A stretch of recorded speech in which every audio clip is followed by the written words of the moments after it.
കോഹിനൂർ വജ്രം തിരികെ ഇന്ത്യക്ക് നൽകണം. ചാൾസ് രാജാവിനോട് നേരിട്ട് ആവശ്യപ്പെടാൻ സൊഹ്റാൻ മംദാനി.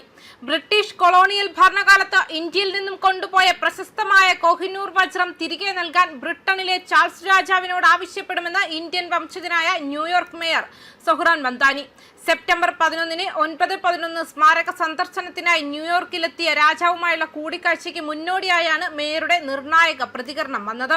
ബുധനാഴ്ച നടന്ന വാർത്താ സമ്മേളനത്തിലാണ് കൊളോണിയൽ അധിനിവേശത്തിന്റെ അടയാളമായി അവശേഷിക്കുന്ന കോഹിനൂർ വജ്രത്തെക്കുറിച്ചുള്ള തന്റെ നിലപാട് മംദാനി വ്യക്തമാക്കിയത്.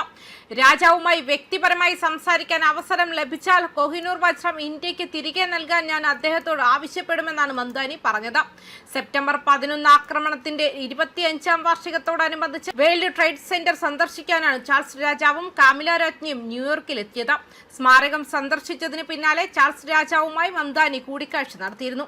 ശേഷം ഭീകരാക്രമണത്തിന്റെ ഇരകൾക്ക് ആദരാഞ്ജലികൾ അർപ്പിച്ച ചാൾസ് രാജാവും കാമില രാജ്ഞിയും അപ്പർ മാൻഹട്ടനിലെ കുട്ടികളെയും കുടുംബങ്ങളെയും പിന്തുണയ്ക്കുന്ന അർബൻ ഫാമുകളുടെ ഒരു ശൃംഖലയായ ഹാർലം ഗ്രൗണ്ടും സന്ദർശിച്ചു. നൂറ്റാണ്ടുകൾക്ക് മുൻപ് ആന്ധ്രാപ്രദേശിലെ ഗോൾക്കൊണ്ട ഖനിയിൽ നിന്നും ഖനനം ചെയ്തെടുത്തതെന്ന് വിശ്വസിക്കപ്പെടുന്ന ലോകത്തിലെ ഏറ്റവും പ്രശസ്തവും അമൂല്യവുമായ വജ്രമാണ് കോഹിനൂർ. പ്രകാശപർവ്വതം എന്നാണ് കോഹിനൂർ എന്ന വാക്കിന്റെ അർത്ഥം. 13ാം നൂറ്റാണ്ടിൽ ഇന്നത്തെ ആന്ധ്ര തെലങ്കാന ഭാഗങ്ങൾ ഭരിച്ചിരുന്ന കാകതീയ രാജവംശത്തിന്റെ കൈവശമായിരുന്നു ഈ വജ്രം. വജ്രം ആരുടെ പക്കലാണോ ഉള്ളത് അയാൾക്ക് വലിയ സമ്പദ് സമൃദ്ധി ലഭിക്കുമെന്നാണ് ഐതിഹ്യം.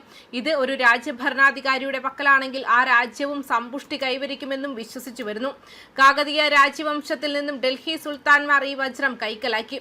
പിന്നീട് മുഗളന്മാർ, പേർഷ്യന്മാർ ഭരണാധികാരികൾ, അഫ്ഗാൻ ഭരണാധികാരികൾ, പഞ്ചാബിലെ സിഖ് ഭരണാധികാരികൾ എന്നിവരിലൂടെ നൂറ്റാണ്ടുകളോളം വജ്രം കൈമറിഞ്ഞു. നിരവധി യുദ്ധങ്ങളും മരണവും കോഹിനൂർ രത്നത്തിന്റെ പേരിൽ നടന്നിട്ടുണ്ട്. ഒടുവിൽ വജ്രം 1849 പഞ്ചാബ് പിടിച്ചടക്കിയ ബ്രിട്ടീഷുകാരുടെ കൈവശമെത്തി.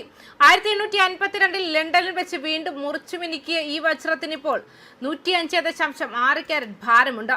നിലവിൽ ഇത് ബ്രിട്ടീഷ് രാജകുടുംബത്തിന്റെ കിരീടത്തിലെ പ്രധാന ആകർഷണമായി ലണ്ടൻ ടവറിൽ പ്രദർശിപ്പിച്ചിരിക്കുകയാണ്.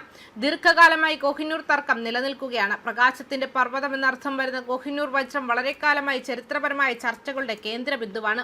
ഇന്ത്യയിലെ കൊലൂർ മേഖലയിലാണ് ഇത് ആദ്യം ഖനനം ചെയ്തത്. ഒരിക്കൽ 186 കാരറ്റ് ഭാരമുണ്ടായിരുന്നു. പിന്നീട് അത് വീണ്ടും മുറിച്ചു മാറ്റി. നൂറ്റാണ്ടുകളായി മുഗളന്മാരും സിഖുകാരും ഉൾപ്പെടെ നിരവധി ഇന്ത്യൻ രാജവംശങ്ങളിലൂടെ ഇത് കടന്നുപോയി.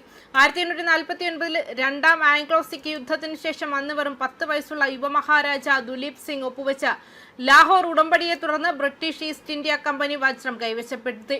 ഇന്ന് 105.6 കാരറ്റ് വജ്രം എലിസബത്ത് രാജ്ഞിയുടെ അമ്മ കിരീടത്തിന്റെ ഭാഗമാണ് ലണ്ടൻ ടവറിൽ സൂക്ഷിച്ചിരിക്കുന്നു. ന്യൂസ് ഡെസ്ക് കർമ്മ ന്യൂസ്.